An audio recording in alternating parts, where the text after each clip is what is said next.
bientôt pour nous prendre. Tu reviens bientôt pour nous prendre. Bientôt il reviendra comme époux pour prendre son épouse. Es-tu prêt? Es-tu prête? Oui, il reviendra. La Bible a prédit sa venue. Ici, comme agneau, il est venu pour mourir. La Bible a prédit aussi sa venue comme époux dans les airs.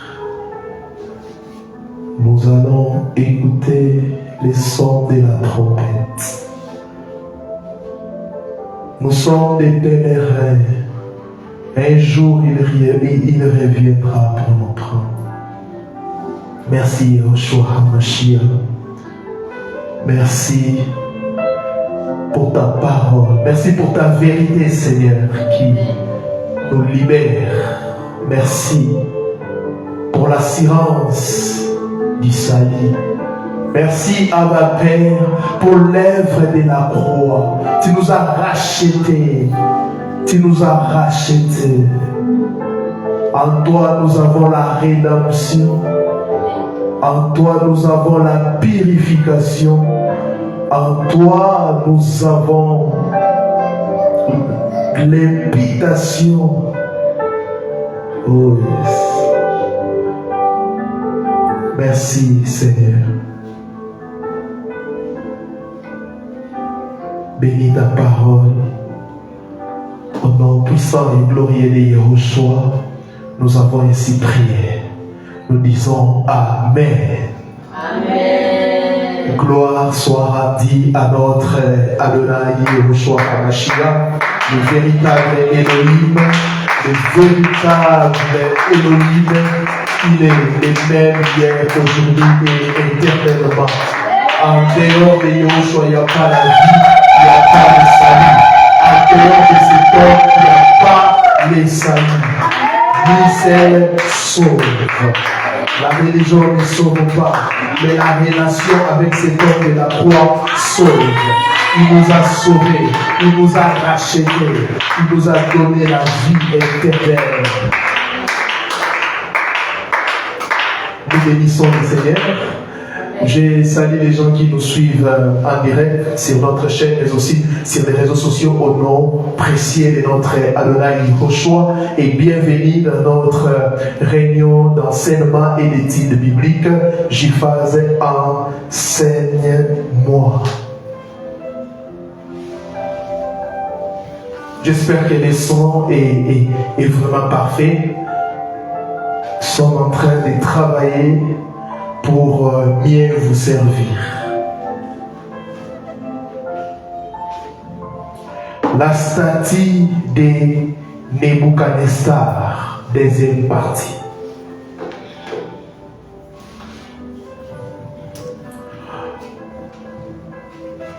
Pour comprendre Daniel chapitre 2, il faut aussi lire tous les livres de Daniel, mais aussi de l'Apocalypse. Je ferai vraiment un effort de ne pas ouvrir beaucoup de parenthèses.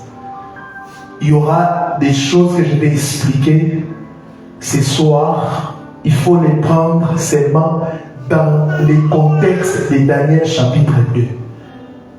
Alléluia.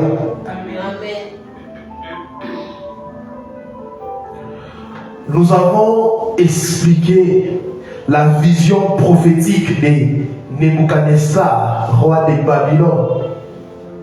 Il avait reçu du Seigneur une vision concernant les temps des nations. Daniel chapitre 2, le verset 32, il est écrit, je crois que nous allons lire ça. Ça, c'est vraiment un rappel car nous avons longuement expliqué ces choses. Il est écrit, la tête de cette statue était en or, très fin, sa poitrine et ses bras en argent, son ventre et ses cuisses en cuivre. Merci, reprenez vos places. La tête d'or de la statue représentait le royaume de Babylone, nous avons dit ça. La poitrine et les bras en argent sont l'ancien empire médo-perse. Les ventres et les cuisses en bronze sont l'ancien empire grec. Et les jambes et les pieds en fer et en argile représentent l'empire romain. Lisons de Daniel chapitre 2 à partir du verset 39 jusqu'au 43e verset. Daniel chapitre 2, 39 à 43. Il est écrit. Là, Daniel explique les songes au roi. Après toi, il s'élèvera un autre royaume. Suivez, moindre que les tiens. Puis un troisième royaume qui sera des reins et qui dominera sur toute la terre. Il y aura un quatrième royaume fort comme du fer, de même que les fers brisent et rompent tout, il brisera et rompra tout, comme le fer qui met en toutes pièces. Écoutez, et comme tu as vu les pieds et les orteils en partie d'argile, des potiers et en partie de fer, ce royaume sera divisé. Suivez, mais il aura en lui quelque chose de la force du fer, parce que tu as vu les fers mêlés avec l'argile. Et comme les doigts des pieds étaient en partie de fer et en partie d'argile, ce royaume sera en partie fort et en partie fragile. Tu as vu les fers mêlés avec l'argile, parce qu'ils se mêleront par des alliances humaines. Le mot ici, alliance, d'autres personnes ont traduit cela par sémence. Ça veut tout simplement dire mariage, alliance humaine. Mais ils ne seront point unis l'un à l'autre. De même que le fer ne s'allie point avec l'argile. Donc on ne peut pas mélanger le fer et l'argile. La Bible... Dans la Bible, Elohim parle par des codes, par des énigmes, par des paraboles, par des images. Et il faut comprendre le langage biblique pour mieux interpréter une prophétie. Ce soir, si vous voulez comprendre la totalité de la pensée, vous pouvez taper même sur Internet la statue de Nabucodonosor et avec le pasteur Shadrach, vous allez revoir plutôt la première partie. Parlons des jambes, des pieds et des doigts de la statue. Parlons des jambes, des pieds et des doigts de la statue. Avant cela, je vais expliquer d'abord les fers prophétiques. Quand on dit fer prophétique, c'est repris, je crois, on dit que mais il y aura en lui quelque chose de la force du fer. Les fers dans le sens prophétique. Le fer est l'image de la force, de l'autorité et de la tyrannie qui caractérise l'empire romain actuel. Je vous ai expliqué aussi par rapport à la pierre, car plusieurs personnes sont en train de dire la prophétie de la pierre a été accompli car l'empire romain est divisé. Non, ce n'est pas encore accompli. Je vais expliquer. La prophétie de Daniel, il faut les prendre dans plusieurs sens prophétiques. Une grande partie c'est déjà accompli. Amen. Alléluia. Nous avons vu ça le mardi passé. La grande partie de cette prophétie c'est déjà accompli. Alléluia. Mais il y a une partie qui doit s'accomplir. L'empire romain actuel. Certes, cette prophétie parle en partie de la Rome antique dans son ancien format, mais trouve son plein accomplissement dans la Rome moderne avec sa configuration actuelle, c'est-à-dire l'Union européenne. J'ai pu avancer? D'accord.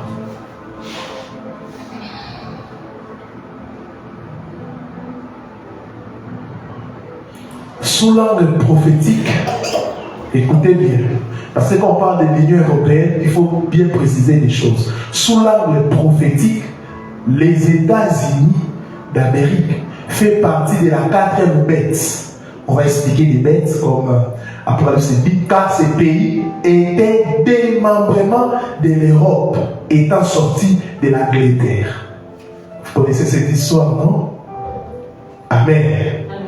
Lorsque la prophétie biblique parle d'Europe, il s'agit des pays qui, dans l'ancienne configuration, constituaient les cœurs de l'Empire romain antique. Parce qu'il faut comprendre aussi la géographie biblique, la géographie de l'époque. Ces pays-là sont ceux qui constituent aujourd'hui l'Union européenne, y compris les États-Unis d'Amérique sortis de la Grande-Bretagne. D'ailleurs, si vous voyez l'OTAN, la configuration de l'OTAN, ce n'est pas seulement les pays de l'Europe. Il y a aussi les États-Unis d'Amérique, le Canada et consorts. Alléluia. Alléluia. Vous allez comprendre ces choses. Maintenant, comprenons la prophétie. Ces doigts de la statue, empire romain actuel, sont en partie des fer, ce qui justifie que nous sommes prophétiquement au temps de la domination de l'Union européenne sur la scène internationale. Amen. Dans la dimension du fer, c'est l'Europe qui fait la loi, qui établit et qui destitue les rois des autres nations. Comprenez pourquoi l'Europe a réussi à renverser Kadhafi, Barbeau et plusieurs autres dirigeants. Et comment les États-Unis ont renversé Saddam Hussein. C'est l'exercice de la dimension du fer de l'Empire romain actuel. Une autre chose. Avez-vous remarqué que les résolutions de l'Union européenne sur la scène internationale ont maintenant beaucoup plus de poids que celles de l'ONU? Ah oui. Oui, l'Union européenne, l'OTAN et consorts, les résolutions sur la scène internationale ont maintenant beaucoup plus de poids que celles de l'ONU. L'ONU n'existe presque pas. Amen. Amen. Alléluia. Amen. Nous sommes en plein accomplissement de la prophétie du règne politique, économique, militaire et même culturel, et même religieux de la 4e bête. Ah oui. Voilà pourquoi vous allez voir la plupart de vos églises pentecôtistes et consorts célèbrent des fêtes païennes dédiées autrefois aux divinités romaines. Vous comprenez ça?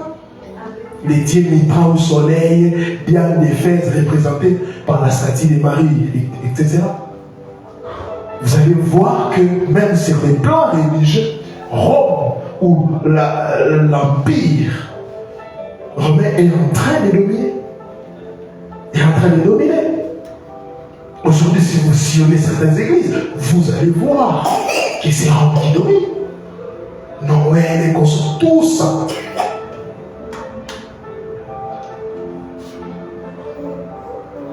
Et je ne sais pas pourquoi les gens que le Seigneur est en train de susciter, vous êtes en train de dormir. L'air est grave. Est-ce que vous allez encore douter de la véracité des Écritures, de la prophétie? Est-ce qu'on peut encore douter? Est-ce qu'on peut encore douter?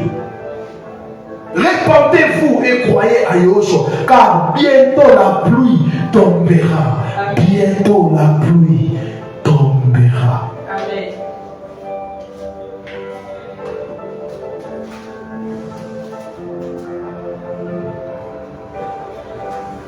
D'autres personnes disent que les doigts et les pieds représentent les 10 nations de l'Europe. Et les 10 nations de l'Europe, il y a les Allemands, les Bourgondes, Suisse actuelle, les Francs, Français, les Lombards, les Italiens, les Saxons, Anglais, les Suèves, Portugais, les Visigoths, Espagnols, les Érides, là c'est disparu, les Vandèles, disparu, les Ostrogoths, disparus aussi. Amen. Mais écoutez-moi, les 10 orteils de la statue correspondent aux 10 cornes de la bête terrible aux dents de fer dans la vision de Daniel, c'est-à-dire à l'ensemble des nations qui dérivent de l'Empire romain. Daniel 7, 24. C'est pour cela que je vous ai dit au début, donc, pour comprendre cette prophétie, il faut lire tous les livres de Daniel. Les 10 orteils de la statue, je le répète, correspondent aux 10 cornes de la bête terrible aux dents de fer dans la vision de Daniel, c'est-à-dire à l'ensemble des nations qui dérivent de l'Empire romain. Je vais expliquer. Dans Daniel 7, le verset 24, vous pouvez lire ça et vous allez comprendre que les 10 orteils de la statue correspondent aux 10 cornes de la bête terrible aux dents de fer dans la vision de Daniel, c'est-à-dire à l'ensemble des nations qui dérivent de l'Empire romain, qui dérivent de l'Empire romain. Parmi les dérivés, parmi les nations dérivées de l'Empire romain, nous pouvons citer entre autres la France, l'Espagne, le Portugal, l'Italie, la Grande-Bretagne et par extension toutes les anciennes colonies de ces pays. Vous voyez ça? C'est pour ça que je suis en train de dire, c'est vraiment l'Union européenne élargie. Les anciennes colonies de ces pays, il y a l'Amérique du Sud, l'Amérique centrale, l'Amérique du Nord en totalité. Et il y a aussi quelques pays africains. Donc quand on dit que les biens qu'on sort, c'est l'Empire romain, donc il faut voir l'Empire romain dans sa configuration actuelle. Amen. Alléluia. Et quand vous regardez l'OTAN, vous allez mieux comprendre ces choses. Et écoutez, 10 orteils ou 10 cornes. C'est du milieu de ces 10 cornes qu'apparaîtra une petite corne arrogante qui va s'élever au-dessus des autres et s'opposer à Elohim jusqu'à persécuter les fidèles chrétiens. Il s'agit de l'Antichrist. Prenez les passages, je vais répéter. Daniel 7, 8. Daniel chapitre 7, le verset 8e. Daniel 24, le verset 25. Daniel 24, le verset 25. Apocalypse chapitre 13, le verset 5. Apocalypse 13, 5. C'est du millier de ces 10 cornes. Donc, c'est du millier de ces 10 nations. Quand je disais à la retraite que l'Antichrist sera de l'Empire romain, je ne parlais pas seulement de l'Italie ou de Rome. Non, je parlais de la configuration actuelle de l'Empire romain. C'est du milieu de ces 10 cornes qu'apparaîtra une petite corne arrogante qui va s'élever au-dessus des autres et s'opposer à Elohim jusqu'à persécuter les fidèles chrétiens. Vous comprenez maintenant que la Bible, elle est cohérente. Tu comprends? La Bible, elle est cohérente. Je ne vais pas lire ce passage car je vais vraiment rester dans Daniel chapitre 2. Car si j'ouvre beaucoup de parenthèses, vous n'allez pas comprendre. Le verset 43, on dit que les fers mêlés avec l'argile. Les fers mêlés avec l'argile. Ceci représente les désirs de s'unir. les alliances d'union caractérisent notre temps de la fin. Wow. Seigneur, donne-nous la capacité de pouvoir voir.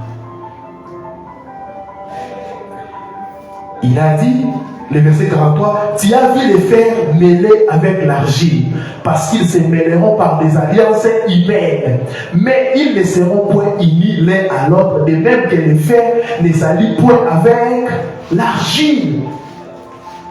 C'est vraiment clair, très clair même.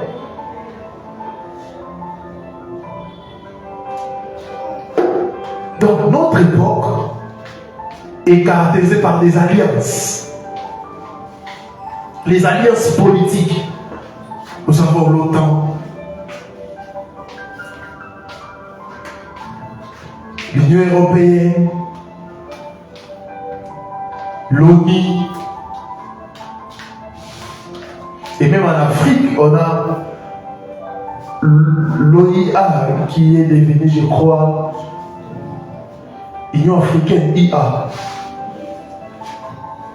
Donc, notre époque, au temps de la fin, car si vous lisez Daniel chapitre 2, quelque part Daniel est en train de dire que la prophétie qu'il y avait à donner au roi Nebuchadnezzar, c'est une prophétie qui touche au dernier temps. Amen. Et si nous lisons Actes chapitre 2, nous allons voir que les derniers jours, les derniers temps, ont commencé depuis la naissance de l'Église.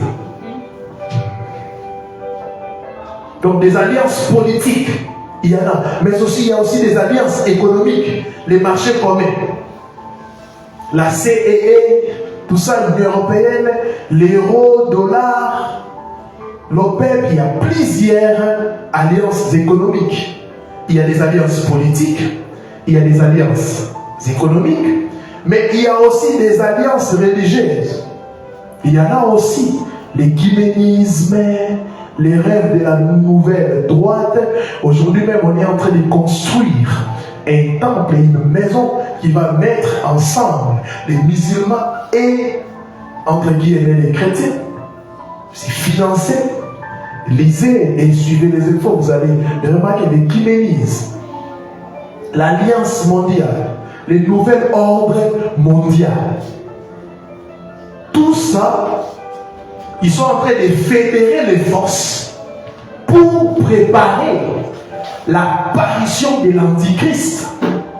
Car dans les 10 orteils ou 10 corps sortira l'Antichrist. Ils sont en train de mettre des efforts. Mais la Bible dit, malgré tous ces efforts, il n'y aura jamais limité. C'est pour cela quand je vous dis que Poutine, vraiment, il est en train de mettre un contrepoids. On arrivera. Le verset 43 toujours dit, ils ne seront point unis l'un à l'autre. Ceci signifie qu'ils ne seront jamais réunis sous un seul empire. Ah oui. Les nations d'Europe n'ont jamais pu s'unir d'une manière permanente sous un seul chef. Comme je l'ai dit le mardi passé, Charlemagne, Charles V et tout ça, Napoléon, ont tous essayé sans succès. Sans succès. Vous avez vu, vous avez compris ça, les désirs de fédérer des choses. Quand on va chercher à unifier les forces, il y aura des alliances politiques. De ces 10 cornes ou 10 orteils sortira maintenant l'Antichrist qui va établir son règne, qui va régner. Vous connaissez, car j'ai enseigné sur ça pendant la retraite. Mais ce que j'aime, aujourd'hui, j'aimerais vous parler d'un homme, car il m'a mandaté toute ma vie. La mission ou le fardeau que j'ai reçu, c'est de parler des noms. Yoshua Abashia, le roi des rois, le seigneur des seigneurs, le roi des âges. Amen. Le verset 43 nous parle d'un royaume puissant.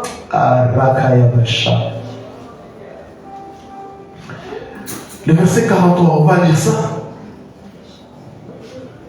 Le verset 43.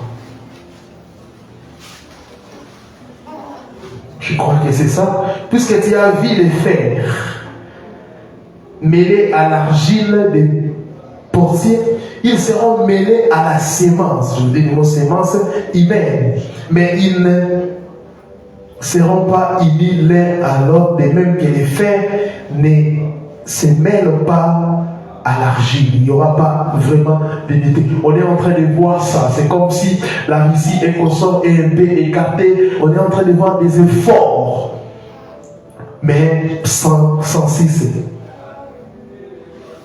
Le verset 44. Dans les jours de ces rois, Elohim, l'élan des cieux, suscitera un royaume qui ne sera jamais détruit. Et ce royaume ne passera pas à un autre peuple. Il brisera et anéantira tout ce royaume-là et lui-même sera établi éternellement. C'est pourquoi tu as vu de la montagne une pierre a été coupée sans l'aide d'une main et qu'elle a brisé les fers, les cuivres, l'argile, l'argent et l'or. Donc ça sera vraiment des nations puissantes. L'argent, l'argile et l'or. Les grands Elohim a fait connaître tout ça, c'est la suite. Ici, on parle d'un royaume divin, le royaume de Yehoshua HaMashiach, qui s'oppose au royaume humain. Tout ce que je vous ai parlé, les Babylone, tout ça, ce sont des royaumes humains. Mais ici, c'est un royaume divin. Matériaux différents. Ici, maintenant, on parle de la pierre. Alors que quand les rois avaient vu d'autres royaumes là, les Babylone, tout ça c'était parfois. Avec quoi? Cuivre et consort. Mais ici c'est la pierre. Et l'origine est différente d'une montagne. D'une montagne. Et quand vous lisez la Bible, vous allez comprendre que quand on parle d'une montagne, cela représente la présence de Yahweh. À d'autres termes, le royaume de Mashiach n'est pas de ce monde. Il a dit ça à Pilate. Amen. Donc le royaume viendra d'en haut. Ah, Yehoshua. Et action différente. Il a vu la pierre lancée contre quoi? La pierre lancée contre quoi? La statue.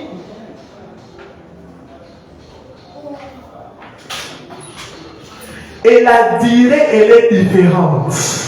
Daniel, quand il expliquait, il disait au roi, tel ou empire, tel royaume viendra, va succéder tout ça. Mais quand il parle du royaume de Mashiach, la durée, elle est différente. C'est que c'est éternel. Et espace différent. Ils ont fait l'effort de fédérer des choses, de faire des alliances pour chercher l'unité. Mais il n'y aura pas d'unité. Mais la différence avec le royaume de Mashiach, c'est que le royaume de Mashiach, c'est dans un espace différent, c'est-à-dire qui remplit toute la terre. Tout le monde sera d'accord, car c'est lui le roi des rois. Amen. Il dit c'est détaché de la montagne, résidence du trône de Yahweh. Le royaume de Mashiach, c'est un royaume qui viendra du ciel. Il a dit à Pilate, mon royaume n'est pas de ce monde. Cela signifie qu'elle sera lancée à partir du ciel, là où réside le trône de Yahweh. Ce que j'aime encore avec cette prophétie, sans les secours d'aucune main. Le verset, je crois, 45. Sans les secours, oui. C'est pourquoi tu as vu de la montagne, une pierre a été coupée sans l'aide d'une main. Et qu'elle a brisé les fers, les cuivres, l'argent et l'or. Il est plus que l'argent et l'or. Yehoshua HaMashiach. Sans les secours d'aucune main. Donc, il n'y aura même pas des alliances. Lui seul suffit. Lui seul suffit. Lui seul suffit. Pourquoi? Il est le créateur. S'il a créé la terre, les ciels et le monde avec la parole, il a la capacité de pouvoir même détruire le monde seulement avec une seule parole. Pourquoi? Il est le créateur, il est le roi des rois, il est le seigneur des seigneurs. Il va détruire et lui-même viendra établir son royaume. Vous comprenez que ces choses, même la prophétie de Daniel chapitre 2, va continuer même après l'enlèvement, parce que quand on parle ici d'établir ce royaume, c'est vraiment pas seulement les millénaires nous allons régner, mais après les règnes, Yahushua viendra établir la nouvelle Jérusalem. Mes frères, mes sœurs, Yahweh est le maître souverain qui a l'histoire du monde et notre histoire dans sa main. Alléluia. Il a notre histoire. C'est pour cela quand vous lisez la parole, vous connaissez déjà l'histoire. Vous connaissez comment Yahushua viendra, comment les choses vont se passer. Bientôt Yahushua reviendra pour instaurer son royaume éternel. Préparons-nous pour pouvoir régner avec lui.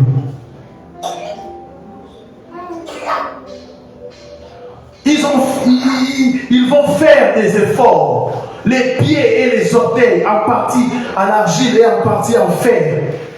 Les alliances, ils vont chercher.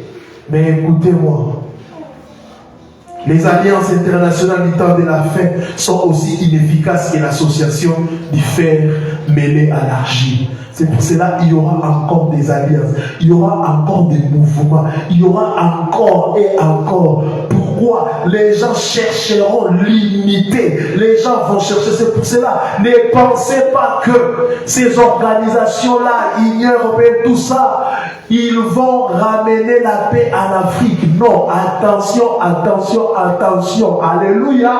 Alléluia. Même ces jeunes burkinabés qui pensent que la Russie va venir apporter la solution. Non, l'Afrique doit se réveiller. Et même, ils ont des organisations, mais ils ont des problèmes. Ils ont des problèmes, ils ont des problèmes.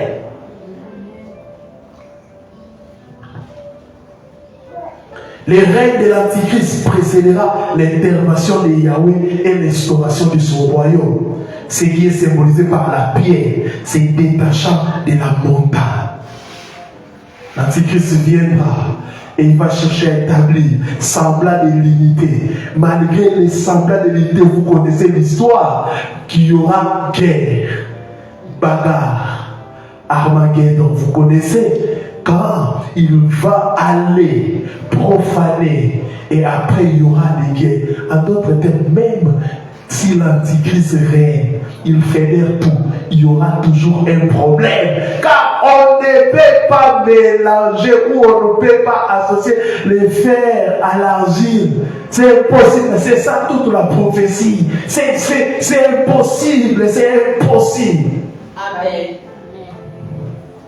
Et cette pierre va frapper les pieds de la statue et pulvériser tout le royaume. J'aime ces mots-là, pulvériser tout le royaume. La pierre se détache. Je demande vraiment au Seigneur que je puisse aussi rêver ça. Comment Nabuchodonosor a vu la pierre quitter les cieux et venir frapper les pieds de la statue. Boum! Les fers, les bronzes, l'argile, l'argent et l'or. Le royaume de Yahweh, contrairement à tous les royaumes de l'histoire, subsistera éternellement. Amen. J'aimerais te rassurer. Quand nous allons régner dans la nouvelle Jérusalem, il n'y aura pas de rébellion, il n'y aura pas d'opposition. Nous allons vivre éternellement, car le royaume de Mashiach est éternel. Amen.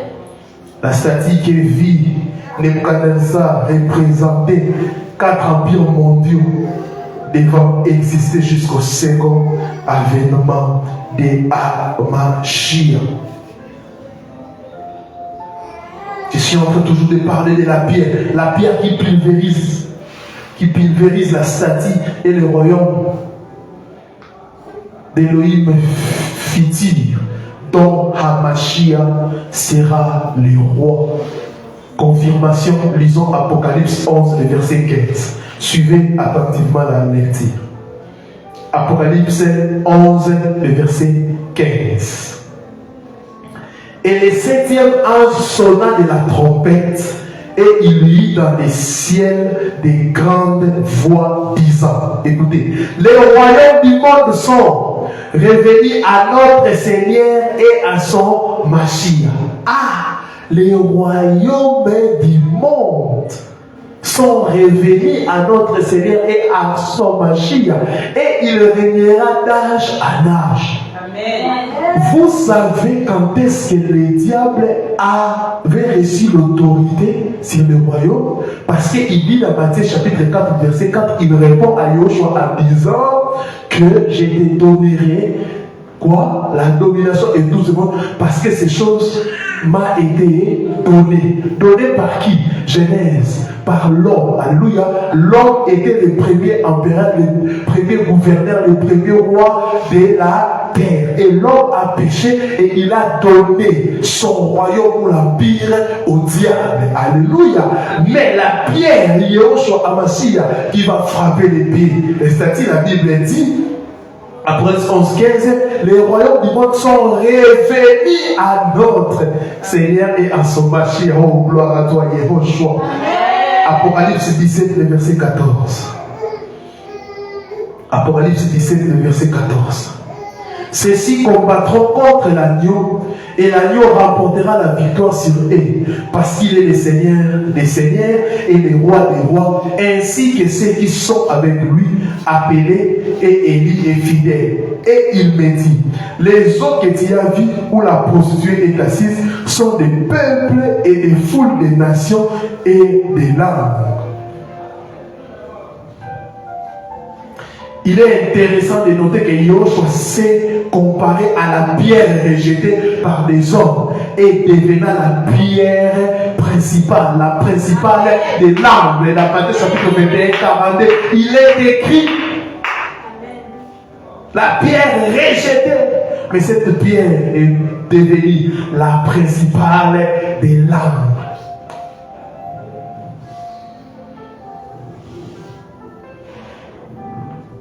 Écoutez encore, wow. Je crois que c'est toujours Matthieu 21, 44. Yoshua précise que c'est lui qui tombera sur cette pierre s'il brisera. Et c'est lui sur qui elle tombera sera écrasée. C'est pour cela que Daniel a vu cette pierre qui a écrasé les pieds de la statue.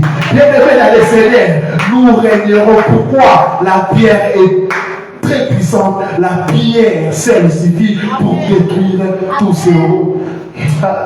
C'est lui qui tombera sur cette pierre s'il brisera. À d'autres termes, si tu tombes sur la pierre, tu seras brisé. Et c'est lui sur qui elle tombera sera écrasé. Dans la statue de Daniel, qu'est-ce qui s'est passé?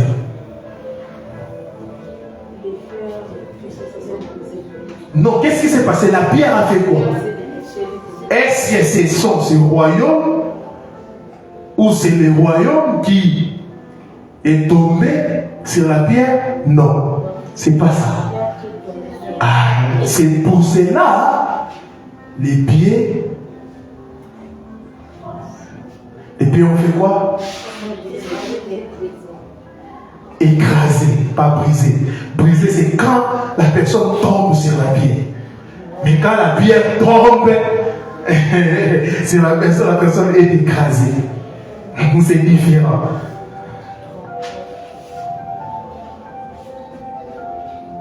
Bien-aimés dans les Seigneurs, nous n'avons pas cru en vain. Amen. Alléluia. Amen. Les seigneurs, le roi que nous prions, il est éternel, il est fidèle. Amen. Et il accomplira sa prophétie. Parce que nous avons vu même sur le plan historique, tout ce que le roi a vu, Yahushua a accompli cela. Alléluia. Et attachons-nous au roi des gloires. Croyez en lui. Nous avons la sécurité en lui. N'attendez rien de tout ce que vous êtes en train de voir, des alliances, tout ça, des, je sais pas moi, des mouvements, tout ce que vous êtes en train de voir, ça va faire quoi? Détruire tout simplement le monde. Vous allez assister à des crises économiques, même en Europe, même en Amérique. Vous allez, le monde est en train d'aller. Le monde touche à sa fin. Le monde touche à sa fin. Et le royaume actuel doit laisser la place à Rakaïbré. Le royaume actuel ou le monde actuel doit laisser la place à la pierre. La pierre angulaire qui se détachera, la pierre angulaire. Yeshua est en train de dire, je suis le pain de vie, je suis le pain de vie, venu où? Du ciel, là où il y a le trône de Yahweh, là où il y a le trône de Yahweh, la pierre va être un royaume qui ne sera jamais détruit. Et ce royaume ne passera pas à un autre peuple. Il brisera et il anéantira. Tout ce royaume-là et lui-même sera établi éternellement. C'est pourquoi tu as vu de la montagne, une pierre a été coupée sans l'aide d'une main, et qu'elle a brisé les fers, le cuivre, l'argile, l'argent et l'or. Le grand Elohim, le Seigneur des Seigneurs, va reprendre le contrôle de l'humanité. Le Seigneur des Seigneurs va reprendre le contrôle de l'humanité. Là, il n'y aura pas de plaies. Là, il n'y aura pas de maladies. Là, il n'y aura plus de sécheresse. Là, il n'y aura pas de problème. Nous allons vivre en paix. Nous allons vivre en sécurité. Nous allons vivre en paix. Nous allons vivre en sécurité. Nous allons vivre en paix. Nous allons vivre en sécurité. Personne ne pleurera. Personne ne perdra son père ou sa mère ou son proche. Personne ne va murmurer. Car le Seigneur des Seigneurs va prendre le contrôle, va prendre le volant. Le président sera lui. Le premier ministre sera lui. Le roi sera lui. C'est à lui. Tout va tourner autour de lui. Il est le prince de paix. Il nous apportera la paix. Il nous apportera la paix. Il nous apportera la paix. Les réponses seront là. Les sabbats seront là. Nous n'allons plus pleurer. C'est pour cela nous devons soupirer à ces choses. Nous devons dire Maranatha, Maranatha, Maranatha. Reviens Seigneur. Reviens Seigneur. Ton peuple souffre. Reviens Seigneur. Établir ton royaume. Reviens Seigneur. Briser toutes ces dominations. Reviens Seigneur. Reviens Seigneur. L'Union européenne n'apportera rien. L'ONU n'a rien apporté. Depuis que l'ONU est là, il y a toujours des guerres. Il y aura toujours des problèmes. Il y aura toujours. D'ailleurs, ils sont en train de déplier les nations faibles. Ils sont en train de déplier les nations faibles. Nous soupirons après la justice éternelle. Nous soupirons après la pierre angulaire. Nous voulons que la pierre puisse briser. Nous voulons que la pierre puisse venir briser. Nous voulons que la pierre puisse reprendre le contrôle. Nous voulons que la pierre puisse venir. La pierre angulaire, c'est lui qui tombera sur cette pierre, s'il brisera. Et c'est lui sur qui elle tombera, sera écrasé. La pierre angulaire, reviens Seigneur. Maranatha. Maranatha, Maranatha, Maranatha, Maranatha, Maranatha, Maranatha, Maranatha, Maranatha, reviens Seigneur. Maranatha, reviens Seigneur. Reviens le monde temps vers la fin. Reviens Seigneur. Reviens Seigneur. Reviens Seigneur. Reviens Seigneur. Reviens Seigneur. Reviens Seigneur. Est-ce que nous pouvons prier? Et nous devons prier.